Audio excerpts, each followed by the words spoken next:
Start చేస్తామా కొంచెం wait చేద్దామా? ఓకే.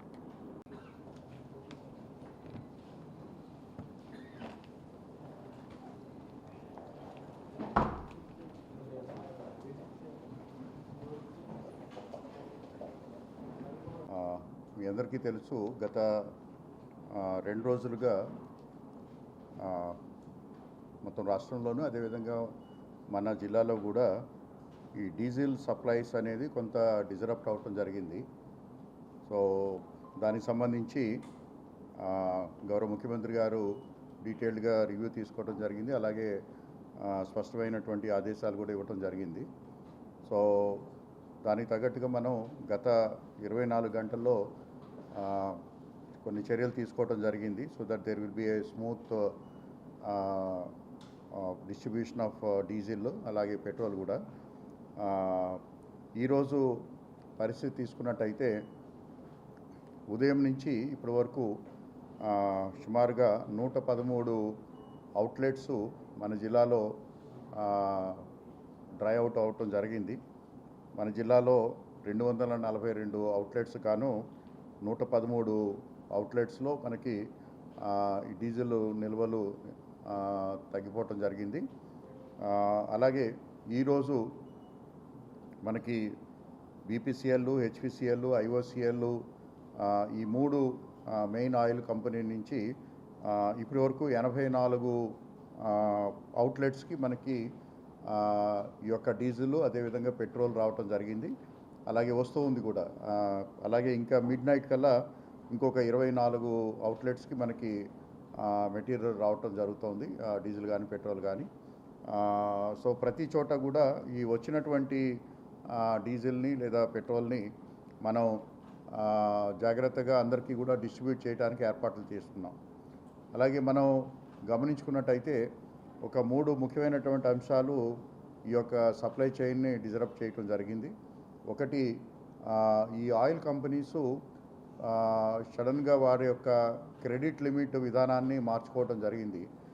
1 ఏప్రిల్ నుంచి అంతకుముందు క్రెడిట్ లిమిట్ ఈ రీటైల్ అవుట్లెట్స్ అందరికీ కూడా 30 లక్షలు, 40 లక్షలు, కొంతమందికి ₹1,00,00,000 వరకు కూడా క్రెడిట్ లిమిట్స్ ఉన్నాయి. అటువంటి వాటన్నిటినీ కూడా వారు రద్దు చేసి క్యాష్ ఆన్ డెలివరీ అనేటువంటి విధానాన్ని తీసుకుని వచ్చారు. దాంతో కొన్ని రీటైల్ అవుట్లెట్స్ ఆ క్రెడిట్స్ని క్లియర్ చేయకపోవటం వల్ల, అదేవిధంగా స్లో అవ్వటం వల్ల కొంత ఈ సప్లై చైన్ ఎఫెక్ట్ అవ్వటం జరిగింది.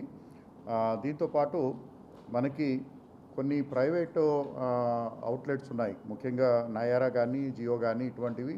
సో వారు గత 2-3 రోజులుగా సేల్స్ని బాగా తగ్గించడం కానివ్వండి, లేకపోతే పూర్తిగా సేల్స్ని ఆపేయటం జరిగింది. ఇవి ముఖ్యంగా మన హైవేస్లో లొకేట్ అవుతూ ఉంటాయి. సో ఇవన్నీ కూడా మనకి రెగ్యులర్ అవుట్లెట్స్ పైన ఈ ప్రెషర్ పడటం జరిగింది. దీంతోపాటు ఈ బల్క్ కన్జంప్షన్, అంటే ప్రైవేట్ బల్క్ కన్జంప్షన్కి సంబంధించి మన దగ్గర 38 అవుట్లెట్స్ ఉన్నాయి.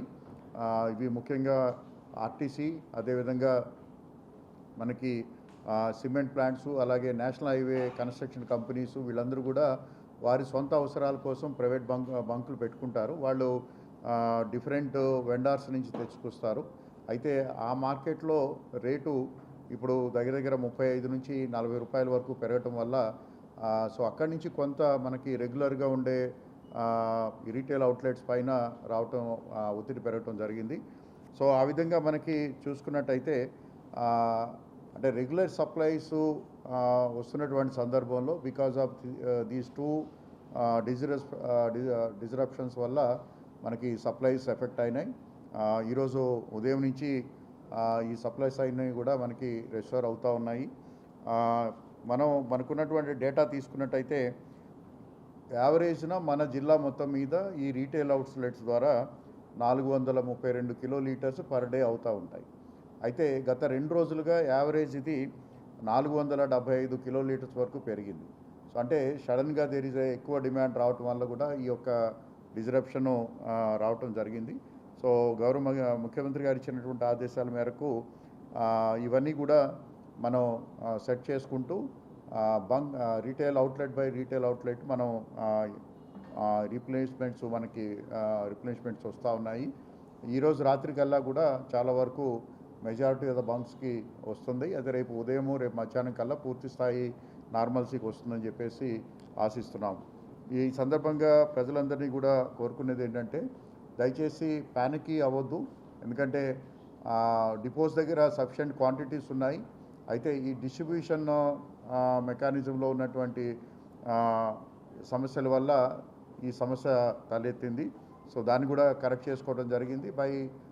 రేపు మధ్యాహ్నం కల్లా కూడా నార్మల్సీకి వస్తుందని చెప్పేసి అనుకుంటున్నాం. అలాగే పూర్తిగా మనకు కావాల్సినటువంటి క్వాంటిటీస్ కూడా అందుబాటులోకి వస్తాయి. మీన్ వైల్ మనం ఈ అందుబాటులో ఉన్నటువంటి ఏదైతే డీజిల్ కానీ పెట్రోల్ కానీ ఉందో దాన్ని హోర్డింగ్ చేయకుండా, అలాగే ఈ ప్యానికీ బయింగ్ని ప్రివెంట్ చేయడం కోసం కొన్ని జిల్లా స్థాయిలో కొన్ని నిర్ణయాలు తీసుకోవడం జరిగింది. ఆ నిర్ణయాల ప్రకారము 3 వీలర్స్కి అన్నీ కూడా మనం వారికి ఎటువంటి రిస్ట్రిక్షన్ లేకుండా వెహికల్ వెళ్ళినప్పుడు వాళ్ళు they can have the full tank capacity. అదేవిధంగా మనకి 4 వీలర్సు ముఖ్యంగా ఆటోలుగా మన కార్లు కానివ్వండి, లేకపోతే వ్యాన్స్ కానివ్వండి, అటువంటి వాటి అన్నిటికీ కూడా 30 లీటర్స్ పర్ వెహికల్ చొప్పున మనం రేషన్ చేయటం జరిగింది. అలాగే పెద్ద వెహికల్స్ అంటే బస్సెస్ కానివ్వండి, లాంగ్ హాల్ ట్రక్స్ కానివ్వండి, వాళ్ళకి 50 లీటర్లకి మనం రిస్ట్రిక్ట్ చేశాము. అదేవిధంగా మన జిల్లాలో కేసీ కెనాల్ బెల్ట్లో అలాగే బద్వేల్ ఏరియాలో మనకి వరి కోత ముమ్మరంగా సాగుతూ ఉంది. మన జిల్లాలో ఇంచుమించుగా మనకి ఒక 80 అట్లాంటి యూనిట్స్ ఉన్నాయని చెప్పేసి మనకి ఇన్ఫర్మేషన్ ఉంది. వీటికి ప్రతిరోజు కూడా ఉదయం నుంచి రాత్రి వరకు వెహికల్ పనిచేయటం కోసం సుమారుగా 80 లీటర్లు కావాలి. సో వరి కోత యంత్రాలకి పూర్తిగా మనం వారికి కావాల్సినటువంటి ఇది ఇవ్వటానికి ఆదేశాలు ఇచ్చున్నాం. అలాగే వారు దగ్గరలో ఉన్నటువంటి అగ్రికల్చర్ ఆఫీసర్ దగ్గరికి వెళ్ళినట్టయితే వారి రికమెండేషన్ తోటి వారికి 80 లీటర్ల కూపన్లు ఇవ్వటం జరుగుతుంది. అలాగే ఎవరైనా ఎమర్జెన్సీ సిచ్యువేషన్స్లో ఎస్పెషల్లీ హాస్పిటల్స్ కానివ్వండి, లేకపోతే క్రిటికల్ యూనిట్స్ కానివ్వండి, వాళ్ళు జనరేటర్స్ కానీ ఎక్కడైనా కావాలన్నట్టయితే వారికి కూడా కూపన్ విధానం ద్వారా మనం ఒక్కొక్కరికి 50 లీటర్ల చొప్పున ఇవ్వాలని చెప్పేసి మనం నిర్ణయం తీసుకున్నాము. అలాగే ఎట్టి పరిస్థితుల్లోనూ కూడా ఈ బల్క్ కన్జ్యూమర్ యొక్క వెహికల్స్ అంటే మనకి హైవే వెహికల్స్ కానివ్వండి, నేషనల్ హైవే వర్క్స్ జరుగుతున్నాయి. ఆ నేషనల్ హైవేలో పనిచేస్తున్నటువంటి వెహికల్స్ కానివ్వండి, లేకపోతే ఈ జువారీ సిమెంటు, లేకపోతే ఐసీఎల్, దాల్మియా వాళ్ళ వాళ్ళ వెహికల్స్ ఏవైతే ఉన్నాయో వాటన్నిటికీ కూడా బయట బంకుల్లో ఎక్కడ కూడా ఇవ్వకూడదు అని చెప్పేసి మనం నిర్ణయం తీసుకున్నాం. Because already they have their own bulk outlets ఉన్నాయి కాబట్టి దాంట్లోనే వాడుకోవాలి. సో అదేవిధంగా ప్రతి అవుట్లెట్కి సంబంధించి ఒక రెవెన్యూ ఆఫీసర్ని కూడా మనం నామినేట్ చేయడం జరిగింది. They are available at the bunk level. So they are monitoring each and every bunk. అలాగే పోలీస్ వారి సహకారంతో ఎక్కడైతే మెటీరియల్ వస్తుందో అక్కడ క్యూ సిస్టమ్ అది మేనేజ్ చేసుకుని ఇప్పుడు ఇచ్చినటువంటి ఆదేశాల మేరకు అందరికీ అందుబాటులో వచ్చే విధంగా జిల్లాలో చర్యలు తీసుకోవడం జరిగింది. ఐ థింక్ రేపు మధ్యాహ్నం కల్లా మనకి కొంత వెసులుబాటు వస్తుంది. పూర్తి స్థాయిలో మనకి సప్లైస్ రెస్టోర్ అవుతాయని చెప్పేసి అనుకుంటున్నాము. సో ఇది ప్రజలందరికీ కూడా మరొకసారి తెలియజేసేది ఏంటంటే don't panic, supplies are on the way. మీరు ఓన్లీ ఇంకొక 24 అవర్స్ దయచేసి సహకరించండి. I think all the supplies will be restored. ఏమండి 2 వీలర్స్ డీజిల్ అనేది petrol there is no bar, sufficient quantities ఉన్నాయి అన్ని చోట్ల కూడా. డీజిల్ మాత్రమే మనకి ఈ సమస్య వచ్చింది. సో 2 వీలర్స్లో డీజిల్ వాడేవి చాలా తక్కువ ఉంటాయి. There is no restriction. Yeah, so పెట్రోల్కి సంబంధించి 18 అవుట్లెట్స్లోనే మనకి నో స్టాక్ అని ఉంది. సో అవి అన్నీ కూడా ఇప్పుడు సప్లైస్ వస్తున్నాయి.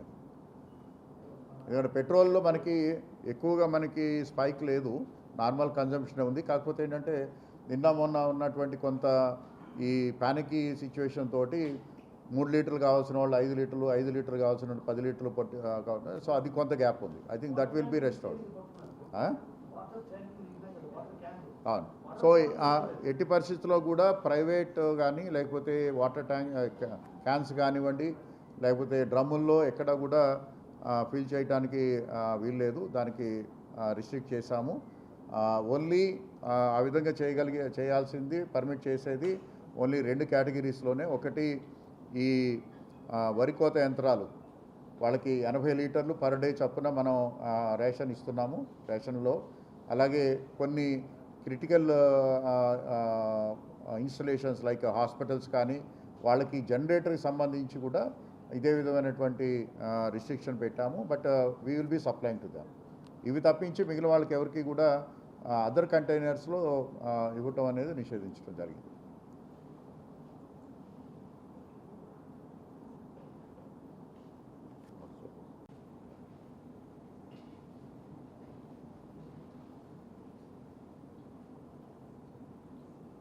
అందరికీ నమస్కారం.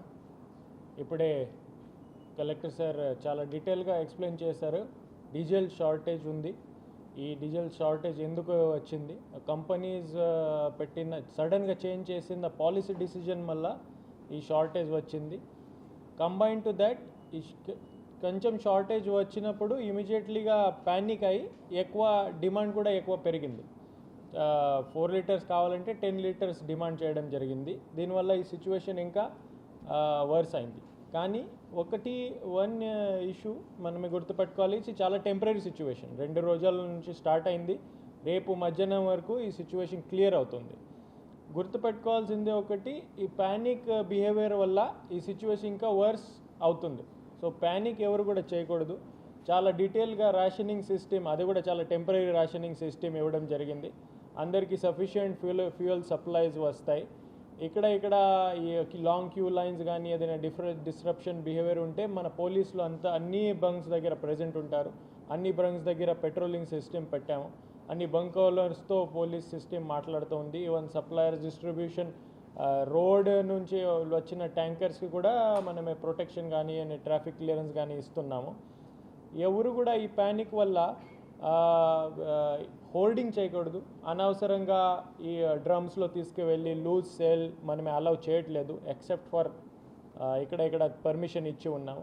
సెకండ్ అయితే డైవర్జన్. అందరూ బంక్ ఓనర్స్తో మాట్లాడడం జరిగింది. వీళ్ళకి క్లియర్గా రూల్ పొజిషన్ ప్రకారం ఎవరికి పెట్రోల్ డీజిల్ ఇవ్వాలి అదే వీళ్ళకే ఇస్తారు. కమర్షియల్ అవుట్లెట్స్ కానీ డైవర్జన్స్ కానీ అట్లాంటి ప్రాక్టీస్ కడపలో జరగదు. దీని మీద కూడా పోలీస్ దృష్టి పెట్టి ఉన్నాము. ఇంకొకటి ఎగ్జాక్ట్లీ సిచ్యువేషన్ ఎందుకు వచ్చింది, దీంట్లో ఎవరు ఏదైనా డైవర్జరీ టాక్టిక్స్ కానీ సోషల్ మీడియాలో క్రియేట్ చేసిందా ప్యానిక్ కానీ అట్లాంటివి ఉంటే వీళ్ళ మీద లీగల్ యాక్షన్ కూడా ఇనిషియేట్ చేయడం జరుగుతుంది. సో మళ్ళీ ఒకసారి నేను రిపీట్ చేస్తాను, ఈ చాలా temporary situation. District administration, state administration అంతా ఈ సిచ్యువేషన్ క్లియర్ చేయడానికి డే అండ్ నైట్ చేస్తున్నారు. రేపు మధ్యాహ్నం వరకు ఈ సిచ్యువేషన్ చాలా వరకు క్లియర్ అవుతుంది. అప్పటి వరకు ఒక రెస్పాన్సిబుల్ బిహేవియర్ మనమే చూపిస్తే we can all get through it by tomorrow afternoon very fast. Thank you.